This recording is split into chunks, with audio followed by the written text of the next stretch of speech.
अफसर में से पिछड़े वर्ग की आबादी 50%, 90 में से 3 पिछड़े वर्ग के हैं। और अगर हिंदुस्तान की सरकार आपका पैसा खर्च करती है, पिछड़े वर्ग का पैसा खर्च करती है, 100 रुपए खर्च होते हैं, तो आपके ओबीसी अफसर 5 रुपए का निर्णय लेते हैं। यह है ओबीसी का अपमान। आपकी आबादी 50%, आपकी भागीदारी 5%। यह सच्चाई है। दलित अफसर, आपकी आबादी 15%, 100 रुपए का निर्णय होता है, आप 1 रुपये का निर्णय लेते हो। आपकी भागीदारी 15%, 100 रुपए में से 1 रुपया आपका। और आदिवासी भाई, उनकी आबादी 8%, भागीदारी 100 रुपए में से 10 पैसे। भागीदारी 100 रुपए में से 10 पैसे उनके। तो अगर आप पिछड़ों को, दलितों को, आदिवासियों को जोड़ दो, 100 रुपए खर्च होते हैं, 6 रुपए 10 पैसे का निर्णय आप लोग लेते हो। यह है असली अपमान। इसीलिए मैं हर स्पीच में कहता हूं, और लोकसभा में मैंने कहा है कि लोकसभा में कांग्रेस पार्टी 2 काम तो करके दिखाएगी। पहला काम, जाति जनगणना, कि इस देश के हर दलित को, हर आदिवासी को, हर पिछड़े वर्ग के व्यक्ति को पता लग जाए कि उसके जेब में से कितनी चोरी हो रही है और कैसे हो रही है।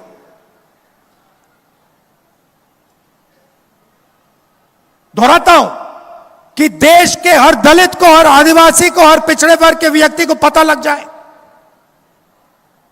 कि उसके जेब में से कितना पैसा छीना जा रहा है।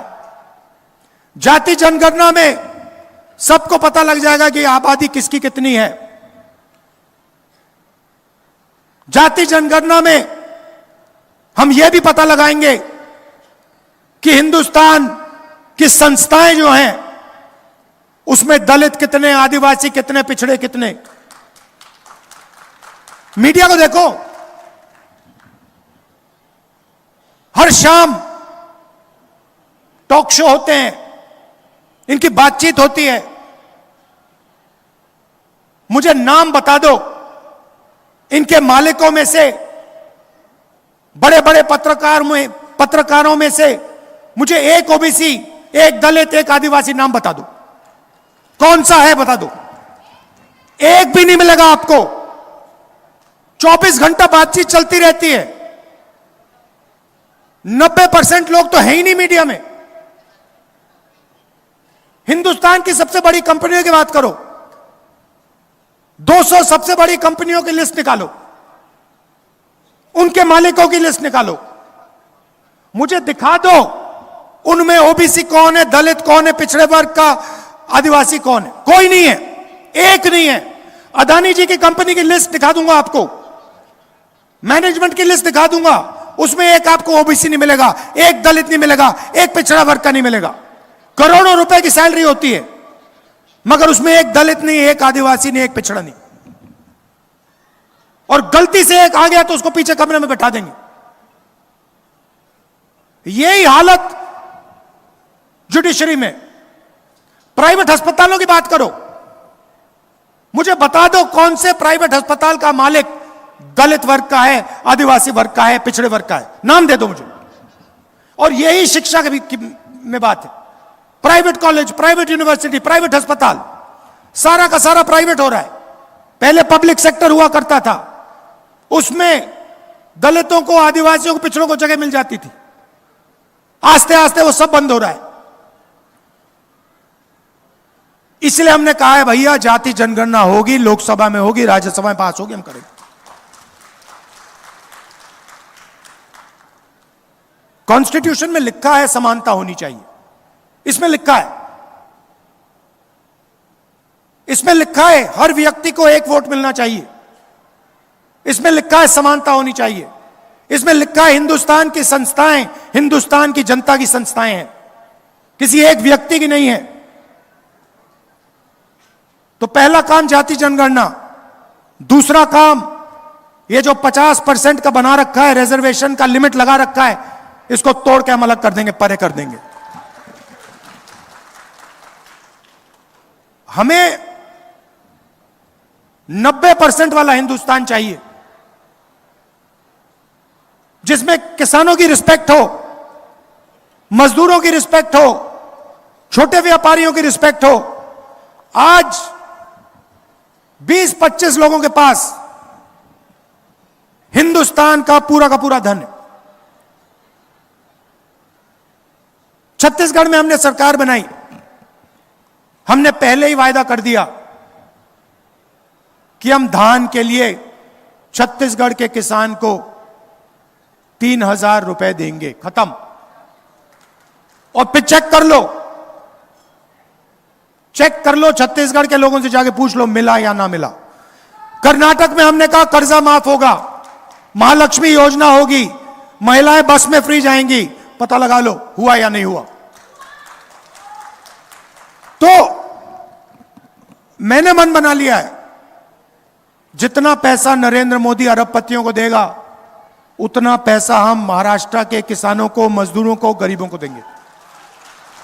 इसीलिए हमारी पहली योजना, यहां जो महिलाएं आई हैं आप अच्छी तरह सुन लीजिए, महालक्ष्मी योजना, हर महीने 3,000 रुपए आपके बैंक अकाउंट में खटाखट अंदर। और महाराष्ट्र में जब आप बस में जाएंगी, आपको अपने जेब से 1 रुपया नहीं देना पड़ेगा।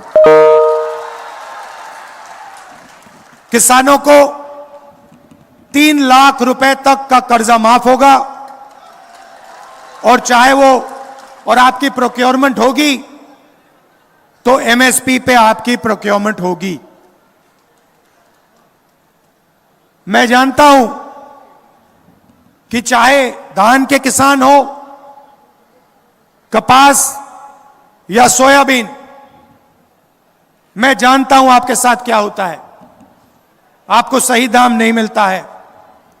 हमारी पूरी कोशिश होगी कि चाहे वो धान के किसान हो, सोयाबीन के किसान हो, कपास के किसान हो, आपको मार्केट में सही रेट मिले। हर गरीब व्यक्ति को 25 लाख रुपए का हेल्थ इंश्योरेंस हमारी सरकार देने जा रही है। जैसे मैंने कहा, सारे के सारे अस्पताल इन्होंने प्राइवेट कर दिए हैं। स्टेंट लगानी पड़ती है, इलाज करवाना पड़ता है, गरीब किसान हो, मजदूर हो, बेरोजगार युवा हो, लाखों रुपए लग जाते हैं। इसलिए हमारी योजना आपको 25 लाख रुपए तक हेल्थ इंश्योरेंस में ऑपरेशन करवाने के लिए, इलाज करवाने के लिए देगी। और आखिरी बात, नरेंद्र मोदी जी ने पूरे देश में बेरोजगारी फैला रखी है।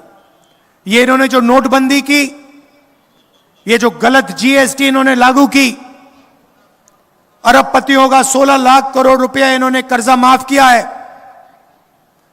इससे हिंदुस्तान की रोजगार की जो रीढ़ की हड्डी थी, ये टूट गई है। ये सच्चाई है। अदानी जी, अंबानी जी देश को रोजगार नहीं दे सकते हैं। देश को रोजगार छोटे व्यापारी, स्मॉल और मीडियम बिजनेस चलाने वाले, ये लोग देते हैं। और इन सब को नरेंद्र मोदी जी की पॉलिसीज ने खत्म कर दिया है। आज हालत यह है कि हिंदुस्तान अपने युवाओं को रोजगार नहीं दे सकता है। इसीलिए महाराष्ट्र के युवाओं को 4,000 रुपए अलाउंस हमारी सरकार देने जा रही है। और जो 2.5 लाख सरकारी नौकरियां हैं जिनको बीजेपी की सरकार नहीं भरती है, उनको हम भर के आपके हवाले करने जा रहे हैं।